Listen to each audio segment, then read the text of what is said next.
Is Andrew Yang's proposal for basic income in New York City bound to fail?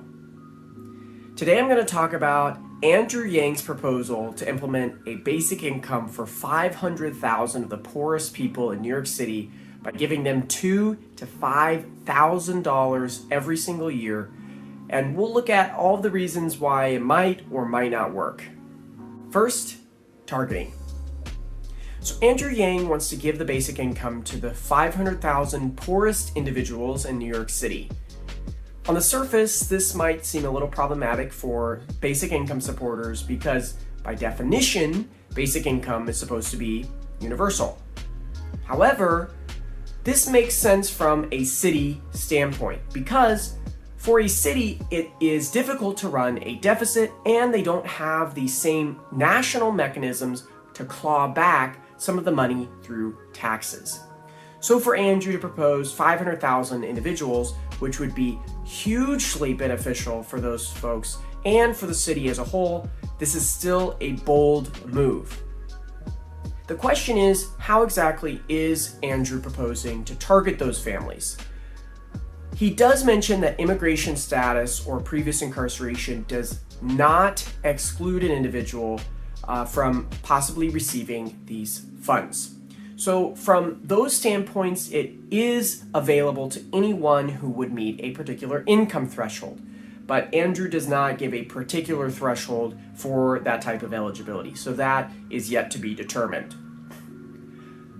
They did say that New York City's Human Resources Administration will administer the program. And the reason is because they are the ones that are working with impoverished individuals to apply for other assistance and helping them administer that assistance for people in poverty. So the assumption would be is if you can apply for certain poverty assistance in New York City already, then you should be eligible for the basic income program.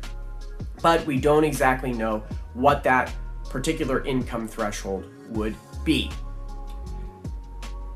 The website did say that they would help survey neighborhoods with the lowest area median income to help those families in the area who are eligible apply for the assistance and enroll. So that could help alleviate some of the problems of navigating this new program and figuring out eligibility.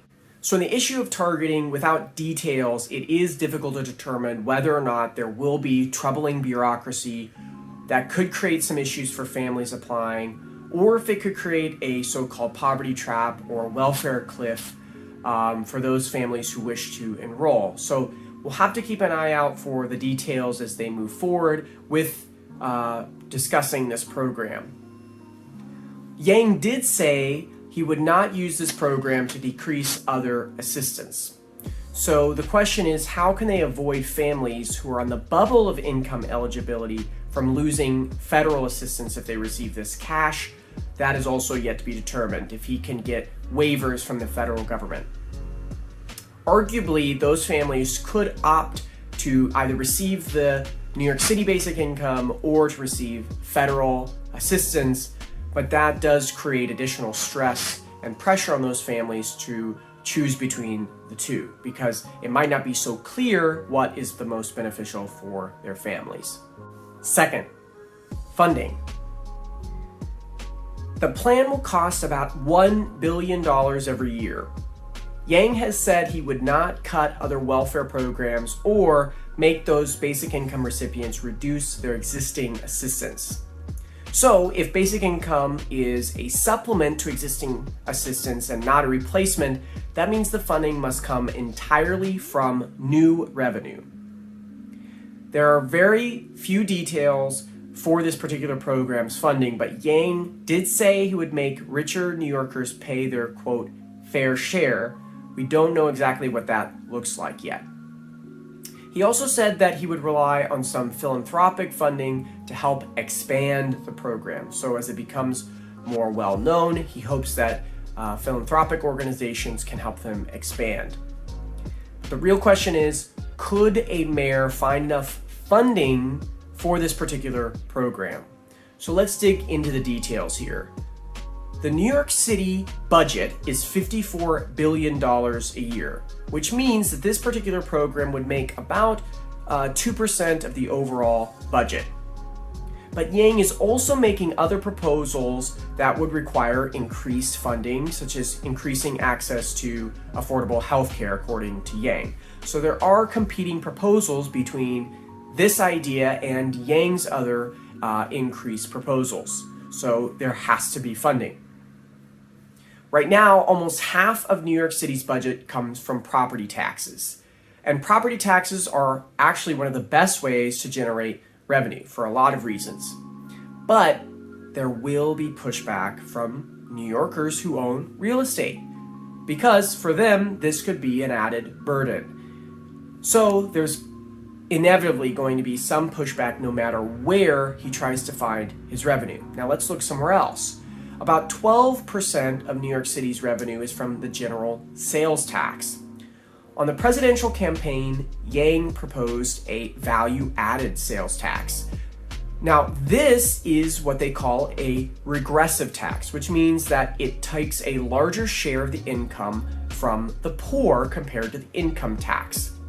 However, you can design a sales tax to exclude certain necessities. So you could have certain food staples and other necessities that are excluded from the increased sales taxes. Yang did also talk about that idea on the campaign trail for the presidential campaign. A sales tax could also be used to target luxury goods or goods with a larger environmental impact.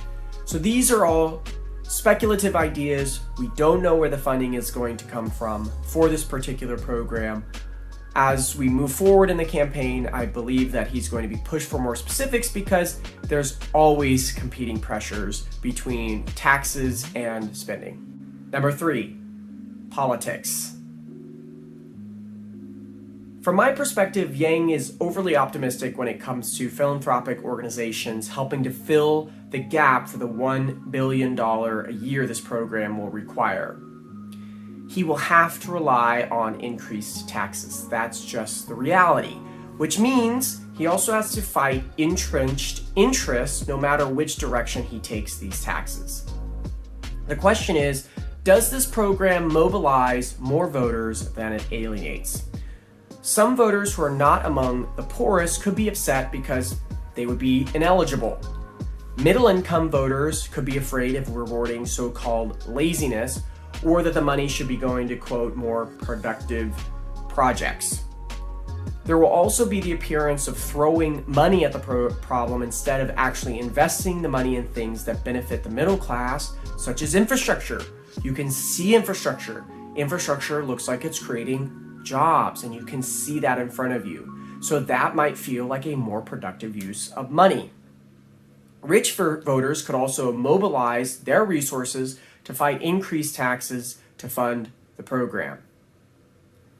So far, Yang is a popular candidate with a real shot of winning. The last I checked, he keeps popping up at number 1 in the polls.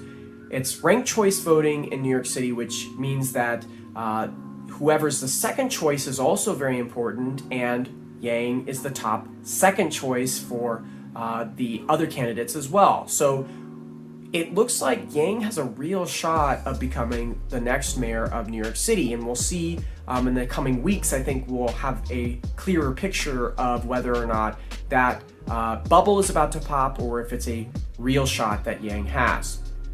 But the reactions to his specific proposal for the basic income in New York City has been mixed so far online. So some are saying they appreciate Yang's fresh ideas. The economists and the local media who were interviewed were a little bit more skeptical about the details of the program. So if you look back at some of the politics about basic income, the Democratic presidential candidate George McGovern, he promoted basic income in 1972, and Republicans mocked the program for its high taxes and making people lazy.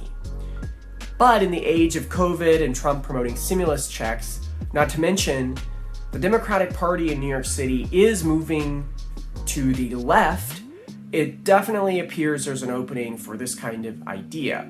But it's more about competing between different demands for the limited funds that are available to a city government, which means that the messaging and details will determine how the general public reacts in a New York City race.